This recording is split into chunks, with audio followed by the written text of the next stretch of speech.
para mas maliwanag ang circle. Dinagdagan namin ng ilaw. Ayan.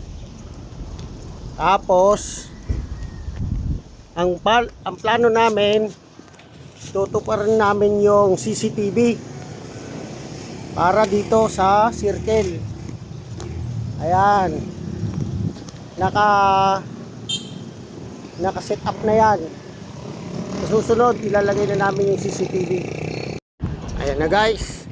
Kinakabit na namin yung CCTV. Ayan.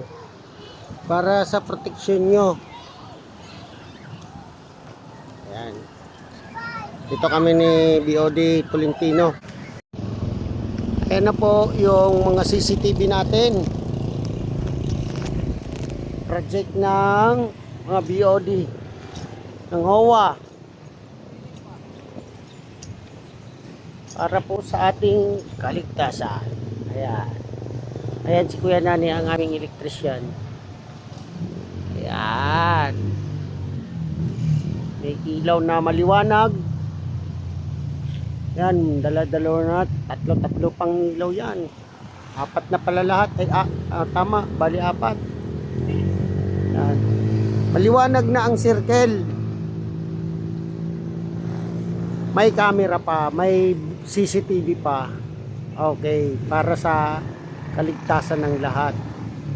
Yan po ang pangalawang project namin ng mga BOD dito ngayong 2026. Una yung ilaw sa covered court. Yan po. Maraming salamat po. 4 na page. Ayan yung 4 na mata natin sa circle. 1, 2, 3, 4. Okay. Ayan guys. Maliwanag na yung circle natin. Maliwanag ang ilaw. Yan yung CCTV.